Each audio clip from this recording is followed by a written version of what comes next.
Energy is constantly being exchanged through and to us.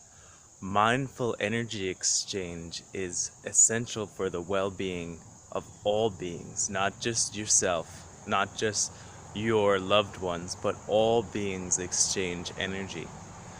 Mindfulness in energy includes recognizing when you are taking or giving too much. First of all, before I get into the toxic energy patterns, the most mindful energy pattern is oneness, infinity, and unconditional love. Oneness meaning all that I give to the world is something lovingly I'm giving to myself. All that I receive is something that is lovingly going to be returned once again to the earth, to humanity, to the animals, to the plants. So when you are in infinity of energy, you tap into source, you tap into the Big Bang, you tap into Creator, Great Spirit, God, whatever you want to call that divine Mother, Father presence of the universe.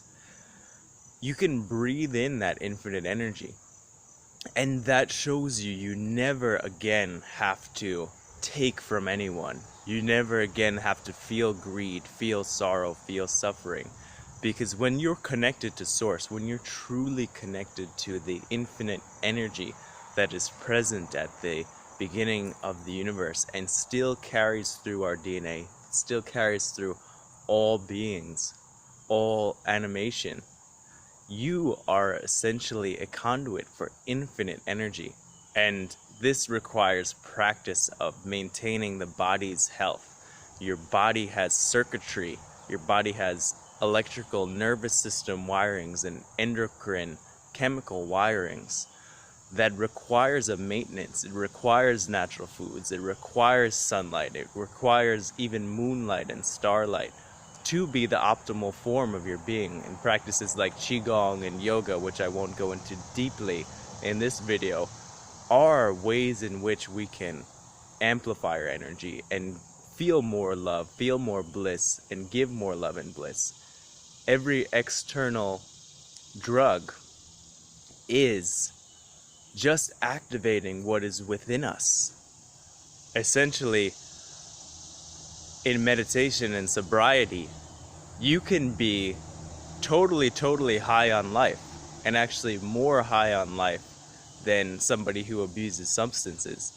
But you are integrating within yourself that ability to maintain your dopamine levels, maintain your serotonin levels, all these scientific representations of your joy, love, and happiness, the oxytocin, not fucking the oxy whatever that the pharmaceutical people, I won't go down that rabbit hole, they'll get me too angry. This is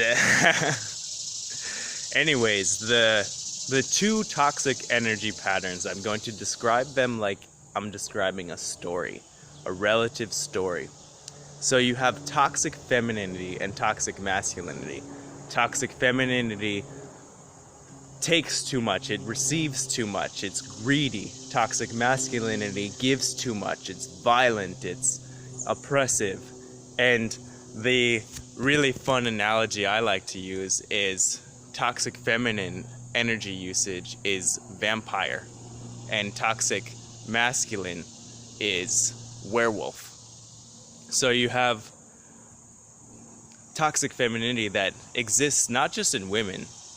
Somebody who, like he who shall not be named, that has been stirring up all this havoc with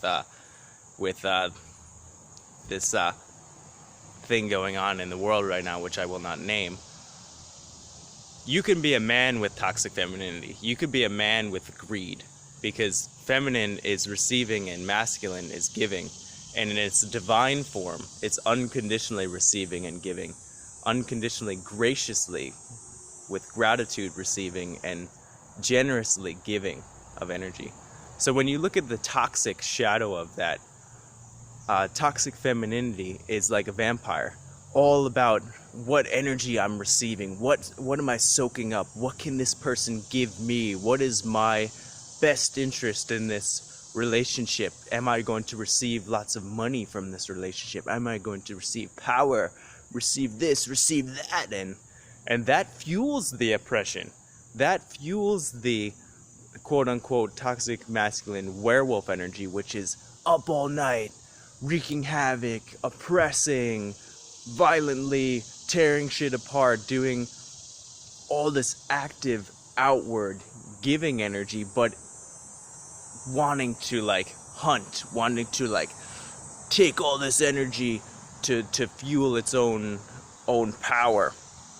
And utilizing this, you can see where in your life you have been an energy vampire or an energy werewolf. You've been toxic masculine and feminine. You've been that greedy person that's only hanging out with this person because they have money, or only watching that TV show or listening to the music because they have money and status. And been that person that's been like a toxic masculine, really being mean to somebody, bullying somebody, or like up all night trying to get paid, trying to hunt for opportunity. And so there's a fine line with that, right? Because when I describe it, it seems as if though it's so separate, but in reality it's one. In reality, it's a constant refining, like a constant refining in the fires of life for you to reach your precious gold, silver, divine gold, masculine, divine feminine, silver.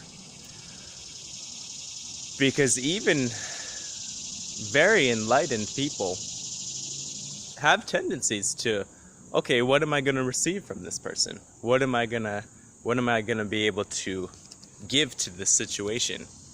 And you have to learn to take those energies and be mindful. That's why the mindfulness comes in really strongly, because you have to learn to recognize, am I only doing this thing out of greed, whether it's energetic, whether it's physical? Am I only doing this to create power and become this divine masculine dominator? Or am I just receiving with grace? Grace, graciousness, gratitude, all have the same root word. Graciously receiving, divine feminine. Oh, this person is loving me so much and giving me gifts of all kinds, spiritual gifts, physical gifts, and I'm grateful. I really am grateful. So feeling so good for this gift. Thank you. That's divine feminine. Goddess energy. Goddess energy. Then divine masculine. When I'm giving, is there another intention? Is the intention for power? Dissolve that intention and give generously, unconditionally giving love, graciously giving love, giving without intention to receive, which is something the Hawaiians mastered. When people were allowed to stay at their home, their hale, or when people were giving aloha, which is love energy, they were saying, when the colonists came, they said, wait, please and thank you, what does that mean? And they would say, you don't have manners, what is wrong with you? And they said, no, just like, that's implied. That's like, our culture is built on grace and aloha. That's felt. That's not, doesn't have to be validated by words. That's felt. So wrapping this big, beautiful conversation up into one succinct, beautiful message. Divine feminine, your ultimate potential for femininity, whether you're a woman or a man, doesn't matter. Graciously receiving. Every time you receive something, feel it. Breathe it in. I'm so thankful, universe. I'm so gracious, universe. So graceful, universe. I love this. I love this. Thank you. So graciously receiving life's gifts. And when you're divine masculine, whether you're man or woman, or anything in between, I give you this love, unconditional, with no expectation, no self-interest. Have all the energy. I give all the energy because all that I give will return. I understand this, and I love you deeply. I hope all this information integrates into you beautifully, and I love you deeply, whoever you are.